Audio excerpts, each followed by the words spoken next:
Ngasi fongkiba tongan-tonganba pauchesing amadi social media dagi laukhatjaba pauchinggi update pizari ahanbada maroiba pau. Naga Civil Society Organization CSO singna Manipurgi CM Camp Janbu Makhan Village ki relief camp ta lakpagi khongchat adu boycott tawkhre. Kangpokpi Kuki Singda CM Camp Jana ambulance ama khusinakre Kuki Sing harauna khubak khunakre.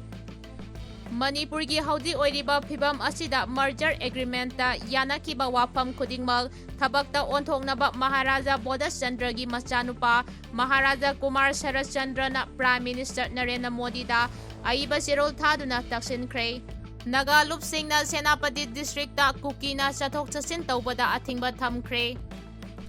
Chandel district ki Indo-Myanmar ngamkhai sarukta territorial exchange tawba yaroi haina Kuki Inpi na Fongdokkhre. Chief Minister Yumnam Kemchan Kangpokpi District da miyamna harau tayamna okre. National Highway sing khudaktagi hangdokpa Imphal Dimapur bus service atubada laihanba yanakre. Lanjenariba sing mayumda hanjinhanba ngamdribana har gar tiranga pangthokpa wahanthok leite haina kokomina Fongdokkhre. Pambaina lusingba UNLF ki lanmi ama phajinbagi Jiribam da shutdown chathakre.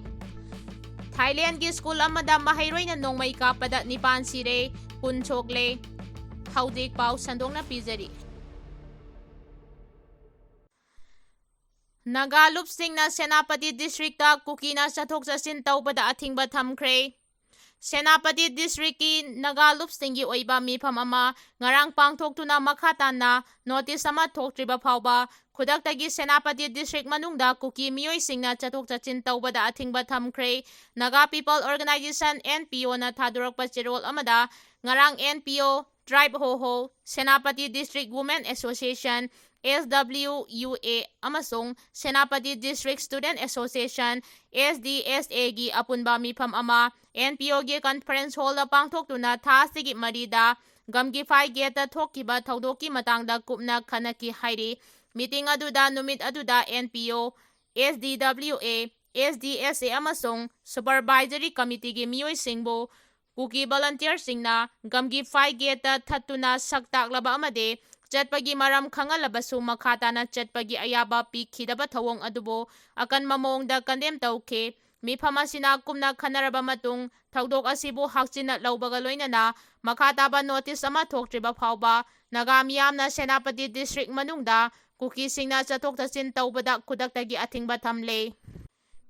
Firep asi gamgi phai gate thaudok adugi mayokta chathaba collective protest ni haire. Loinana mari lainaba authority na gamgi phai gate ki thaudok adubo hakchina lawduna Naga miyamgi hak safety amade dignity bu ikai khumnaduna matungda asigumba thaudok amuk hana thoktaba thabak laukhatkadabani hainasu Fongdokkhre. Chandel district ki Indo-Myanmar ngamkhai sarukta territorial exchange tawba yaroi haina Kuki Inpi na Fongdokkhre. Indo-Myanmar ngamkhai paringda Manipur gi Chandel district ki manungchana leiriba border pillar 65 amasung 68 ki demarcation tawdana leiriba saruk astigi matangda leiriba ngamkhai gi chayenaba asi loisinaba India amasung Myanmar leibak anina honarakpada district asigi territorial exchange tawba yaroi haina Kuki Inpi Chandel KIC na akanba wafam thamlagle. Kuki Inpi Chandel na thadurakpa cherol amada Indo-Myanmar ngamkhai paringgi matangda India amasung Myanmar leibak anigi marakta leiriba chayenaba se loisinabagi matangda tha sigi marida India government ki Ministry of External Affairs na thokkiba warol adu yaba ngamloi amade territorial exchange tawnaba thaurang reject tawi hairi. Cherol asina makha taraduna Myanmar gi Kabo Valley ga tainana Chandel district ki Khengjoy subdivision gi manung ngamkhai paringda leiriba khulching ase Kuki miyam gi ipa ipuna thambiramba lamkhai gi sarukne. Maram asina hairiba saruk asida demarcation natraga territorial exchange ki thabak amata mafam asida khundariba yellow community gi ayaba yaudana amade hana tanaramdana chathaba yaroi hairi. Aikoigi ipa ipuna thambiramba lamga mari lainana yamna sensitive oiba issue asigi matangda Kuki civil body sing village chief sing amade Chandel district ki miyamga tanaramba tawduna amade ꯈꯪꯍꯟꯕ ꯇꯧꯗꯅ ꯉꯝꯈꯩ ꯄꯔꯤꯡꯒꯤ ꯆꯌꯦꯠꯅꯕ ꯂꯣꯏꯁꯤꯟꯅꯕꯅꯤ ꯍꯥꯏꯗꯨꯅ ꯀꯨꯀꯤ ꯏꯄꯥ ꯏꯄꯨꯅ ꯊꯝꯂꯝꯕ ꯂꯝꯕꯨ ꯃ꯭ꯌꯥꯟꯃꯥꯔꯗ ꯄꯤꯊꯣꯛꯅꯕ ꯈꯟꯅꯈꯤꯕ ꯑꯁꯤ ꯌꯥꯕ ꯉꯝꯂꯣꯏ, ꯂꯝ demarcation ꯇꯧꯕ ꯍꯥꯏꯕꯁꯤ ꯆꯨꯝꯅꯒꯤ ꯏꯆꯝ ꯆꯝꯕ ꯇꯦꯛꯅꯤꯀꯦꯜꯒꯤ ꯑꯣꯏꯕ ꯊꯕꯛ ꯑꯃ ꯅꯠꯇꯦ, ꯃꯁꯤ ꯈꯨꯟꯗꯥꯔꯤꯕ ꯌꯨꯝ, ꯐꯥꯔꯝ, ꯙꯔꯃꯒ ꯃꯔꯤ ꯂꯩꯅꯕ ꯁꯦꯡꯂꯕ ꯃꯐꯝ ꯑꯃꯗꯤ ꯇꯨꯡꯒꯤ ꯃꯤꯑꯣꯏ ꯂꯤꯁꯤꯡ ꯀꯌꯥꯗ ꯍꯛꯊꯦꯡꯅꯅ ꯁꯣꯛꯍꯟꯒꯗꯧꯔꯤꯕ ꯊꯕꯛ ꯑꯃꯅꯤ ꯍꯥꯏꯅꯁꯨ ꯐꯣꯡꯗꯣꯔꯛꯂꯤ꯫ ꯊꯥꯏꯂꯦꯟꯗꯒꯤ ꯁ꯭ꯀꯨꯜ ꯑꯃꯗ ꯃꯍꯩꯔꯣꯏꯅ ꯅꯣꯡꯃꯩ ꯀꯥꯞꯄꯗ 9 ꯁꯤꯔꯦ, 10 ꯁꯣꯛꯂꯦ꯫ ꯊꯥꯏꯂꯦꯟꯗꯒꯤ ꯅꯣꯟꯊꯥꯕꯨꯂꯤ ꯄ꯭ꯔꯣꯚꯤꯟꯁ ꯃꯅꯨꯡ ꯆꯟꯅ ꯂꯩꯕ ꯋꯥꯏ ꯀ꯭ꯔꯨꯋꯥꯏ ꯗꯤꯁꯇ꯭ꯔꯤꯛꯇ ꯃꯍꯩꯔꯣꯏ ꯑꯃꯅ ꯁ꯭ꯀꯨꯜꯗ ꯅꯣꯡꯃꯩ ꯔꯥꯎꯟ ꯀꯌꯥꯃꯔꯨꯝ ꯀꯥꯞꯁꯤꯜꯂꯛꯄꯗ ꯃꯤꯑꯣꯏ 9 ꯁꯤꯔꯦ꯫ ꯄꯨꯂꯤꯁꯀꯤ ꯔꯤꯄꯣꯔꯠ ꯃꯇꯨꯡ ꯏꯟꯅ ꯂꯩꯈꯤꯗ꯭ꯔꯕꯁꯤꯡꯒꯤ ꯃꯅꯨꯡꯗ ꯑꯣꯖꯥ 3 ꯑꯃꯁꯨꯡ ꯃꯍꯩꯔꯣꯏ 3 ꯌꯥꯎꯔꯤ꯫ ꯗꯦꯕ ꯁ꯭ꯔꯤꯅꯣꯊꯥꯟ ꯒꯨꯔꯤ ꯁ꯭ꯀꯨꯜꯗ ꯅꯣꯡꯃꯩ ꯀꯥꯞꯄꯒꯤ ꯊꯧꯗꯣꯛ ꯊꯣꯛꯂꯦ ꯍꯥꯏꯕ ꯄꯥꯎ ꯍꯦꯛ ꯐꯪꯕꯒ ꯈꯨꯗꯛꯇ ꯀ꯭ꯂꯥꯏꯋꯥꯡ ꯄꯨꯂꯤꯁ ꯁ꯭ꯇꯦꯁꯟꯒꯤ ꯄꯔꯁꯣꯅꯦꯜꯁꯤꯡ ꯂꯥꯛꯇꯨꯅ ꯐꯤꯚꯝ ꯂꯥꯛꯁꯤꯟꯅꯕ ꯍꯣꯠꯅꯈꯤ꯫ ꯂꯣꯀꯦꯜ ꯄꯨꯂꯤꯁꯀꯤ ꯔꯤꯄꯣꯔꯠ ꯃꯇꯨꯡ ꯏꯟꯅ ꯊꯧꯗꯣꯛ ꯑꯗꯨꯗ ꯃꯤꯑꯣꯏ 10 ꯂꯣꯝ ꯑꯁꯣꯛꯄ ꯅꯪꯂꯦ ꯍꯥꯏꯔꯤ꯫ ꯑꯗꯨꯝ ꯑꯣꯏꯅꯃꯛ ꯏꯟꯚꯦꯁꯇꯤꯒꯦꯁꯟꯗ ꯁꯔꯨꯛ ꯌꯥꯔꯤꯕ ꯑꯣꯐꯤꯁꯥꯔꯁꯤꯡꯒꯤ ꯃꯇꯨꯡ ꯏꯟꯅꯗꯤ ꯃꯤꯑꯣꯏ 30 ꯔꯣꯝ ꯍꯦꯟꯅ ꯁꯣꯛꯂꯕ ꯌꯥꯏ ꯍꯥꯏꯔꯤ꯫ ꯄꯨꯂꯤꯁꯅ ꯊꯧꯗꯣꯛ ꯊꯣꯛꯐꯝ ꯑꯗꯨ ꯀꯣꯏꯁꯤꯟꯗꯨꯅ ꯊꯝꯂꯕ ꯃꯇꯨꯡꯗ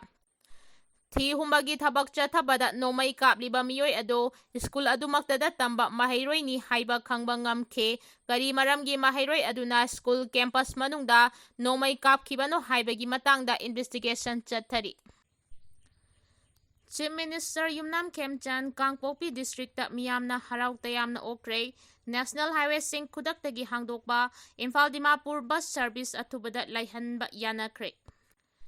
ꯃꯤꯍꯥꯠꯊꯤꯅ ꯍꯥꯠꯄꯤꯈ꯭ꯔꯕ ꯅꯥꯒꯥ 3ꯀꯤ ꯋꯥꯔꯣꯏꯁꯤꯟ ꯄꯨꯔꯛꯇ꯭ꯔꯤꯕ ꯐꯥꯎꯕ ꯅꯥꯒꯥꯁꯤꯡꯅ ꯇꯥꯕ ꯃꯐꯝꯗ ꯆꯪꯕ ꯌꯥꯔꯣꯏ ꯍꯥꯏꯅ ꯊꯤꯡꯂꯤꯉꯩꯒꯤ ꯆꯩꯔꯛꯇ ꯆꯤꯐ ꯃꯤꯅꯤꯁꯇꯔ ꯌꯨꯝꯅꯥꯝ ꯈꯦꯝꯆꯥꯟ ꯀꯥꯡꯄꯣꯛꯄꯤ ꯗꯤꯁꯇ꯭ꯔꯤꯛ ꯍꯦꯗꯀ꯭ꯋꯥꯇꯔꯗ ꯆꯠꯈ꯭ꯔꯦ꯫ ꯃꯐꯝ ꯑꯗꯨꯗ ꯃꯍꯥꯛꯄꯨ ꯃꯤꯌꯥꯝꯅ ꯍꯔꯥꯎ ꯇꯌꯥꯝꯅ ꯑꯣꯛꯈ꯭ꯔꯦ꯫ ꯃꯤꯌꯥꯝ ꯇꯤꯟꯕ ꯊꯧꯔꯝ ꯑꯃꯗ ꯆꯤꯐ ꯃꯤꯅꯤꯁꯇꯔꯅ ꯋꯥ ꯉꯥꯡꯂꯗꯨꯅ ꯍꯥꯏꯈꯤ, ꯅꯦꯁꯅꯦꯜ ꯍꯥꯏꯋꯦꯁꯤꯡ ꯊꯤꯡꯖꯤꯟꯗꯨꯅ ꯊꯝꯕꯅ ꯇꯉꯥꯏ ꯐꯗꯅ ꯆꯠꯊꯣꯛ ꯆꯠꯁꯤꯟ ꯇꯧꯗꯕ ꯌꯥꯗꯕ ꯃꯤꯑꯣꯏ ꯀꯌꯥꯅ ꯐ꯭ꯂꯥꯏꯠ ꯇꯤꯀꯦꯠꯀꯤ ꯃꯃꯜ ꯂꯨꯄꯥ 10,000ꯗꯒꯤ ꯀꯛꯂꯒ ꯆꯠꯅꯔꯤ꯫ ꯃꯁꯤꯅ ꯁ꯭ꯇꯦꯠ ꯑꯁꯤꯒꯤ ꯂꯥꯏꯔꯕ ꯃꯤꯌꯥꯝꯗ ꯑꯃꯁꯨꯡ ꯃꯍꯩ-ꯃꯁꯤꯡ ꯇꯝꯕ ꯆꯠꯂꯤꯕ ꯃꯍꯩꯔꯣꯏꯁꯤꯡꯗ ꯁꯥꯊꯤꯅ ꯑꯋꯥꯕ ꯃꯥꯌꯣꯛꯅꯔꯤ꯫ ꯀꯥꯡꯄꯣꯛꯄꯤꯗꯒꯤ ꯏꯝꯐꯥꯜ, ꯏꯝꯐꯥꯜꯗꯒꯤ ꯑꯃꯨꯛ ꯑꯦꯌꯔꯄꯣꯔꯠꯇ ꯌꯧꯔꯛꯂꯒ ꯐ꯭ꯂꯥꯏꯠ ꯇꯣꯡꯗꯨꯅ ꯆꯠꯄ ꯍꯥꯏꯕꯁꯤ ꯑꯆꯧꯕ ꯈꯨꯔꯧ ꯊꯥꯡꯕ ꯑꯃꯅꯤ꯫ ꯃꯁꯤꯃꯛꯅ ꯃꯔꯝ ꯑꯣꯏꯔꯒ ꯂꯩꯉꯥꯛꯅ ꯑꯊꯨꯕ ꯃꯇꯝꯗ ꯏꯝꯐꯥꯜ ꯗꯤꯃꯥꯄꯨꯔ ꯕꯁ ꯁꯔꯚꯤꯁ ꯍꯥꯡꯗꯣꯛꯅꯕ ꯊꯕꯛ ꯄꯥꯏꯈꯠꯂꯛꯀꯅꯤ꯫ ꯃꯤꯌꯥꯝꯗ ꯍꯧꯖꯤꯛꯀꯤ ꯑꯣꯏꯅꯗꯤ ꯑꯃꯒ ꯑꯃꯒ ꯊꯥꯖꯅꯕ ꯂꯩꯅꯗ꯭ꯔꯤꯕ ꯃꯔꯝꯅ ꯑꯍꯥꯟꯕꯒꯤ ꯑꯣꯏꯅ ꯕꯁ ꯂꯝꯊꯥꯒꯗꯧꯔꯤꯕꯁꯦ ꯃꯄꯨꯡ ꯐꯥꯕ ꯁꯦꯀ꯭ꯌꯨꯔꯤꯇꯤꯒꯤ ꯆꯦꯛꯁꯤꯟ ꯊꯧꯔꯥꯡ ꯂꯧꯈꯠꯀꯅꯤ꯫ ꯃꯁꯤꯗ ꯃꯤꯌꯥꯝꯅ ꯌꯥꯕꯤꯔꯕ꯭ꯔꯥ ꯍꯥꯏꯅ ꯍꯪꯂꯛꯈꯤ꯫ ꯃꯍꯥꯛꯀꯤ ꯋꯥꯐꯝ ꯑꯗꯨ ꯃꯤꯌꯥꯝꯅꯁꯨ ꯌꯥꯔꯦ ꯍꯥꯏꯅ ꯐꯣꯡꯗꯣꯛꯅꯔꯛꯈꯤ꯫ ꯗꯤꯄ꯭ꯌꯨꯇꯤ ꯆꯤꯐ ꯃꯤꯅꯤꯁꯇꯔ ꯅꯦꯝꯆꯥ ꯀꯤꯞꯒꯦꯟꯗ ꯑꯣꯟꯁꯤꯜꯂꯒ ꯃꯍꯥꯛꯀꯤ ꯑꯣꯏꯕ ꯋꯥꯐꯝ ꯈꯔ ꯐꯣꯡꯗꯣꯛꯅꯕ ꯍꯥꯏꯔꯛꯄꯗ ꯅꯦꯝꯆꯥ ꯀꯤꯞꯒꯦꯟꯁꯨ ꯅꯦꯁꯅꯦꯜ ꯍꯥꯏꯋꯦ ꯍꯥꯏꯕꯁꯤ ꯀꯅꯥꯒꯨꯝꯕ ꯑꯃꯈꯛꯀꯤ ꯃꯔꯜ ꯅꯠꯇꯦ, ꯃꯁꯤꯗꯤ ꯅꯦꯁꯟ ꯑꯁꯤꯒꯤ ꯃꯤꯌꯥꯝꯒꯤꯅꯤ꯫ ꯃꯔꯝ ꯑꯗꯨꯅ ꯂꯝꯕꯤ ꯑꯁꯤꯗ ꯑꯊꯤꯡꯕ ꯊꯝꯗꯕ ꯍꯥꯏꯕꯗꯨ ꯃꯍꯥꯛꯁꯨ ꯌꯥꯔꯦ꯫ ꯗꯤꯄ꯭ꯌꯨꯇꯤ ꯆꯤꯐ ꯃꯤꯅꯤꯁꯇꯔꯒꯤ ꯋꯥꯐꯝ ꯑꯗꯨ ꯑꯦꯝ.ꯑꯦꯜ.ꯑꯦ. ꯍꯥꯎꯈꯣꯂꯦꯠ ꯀꯤꯞꯒꯦꯟꯁꯨ ꯁꯧꯒꯠꯈꯤ ꯍꯥꯏꯔꯤ꯫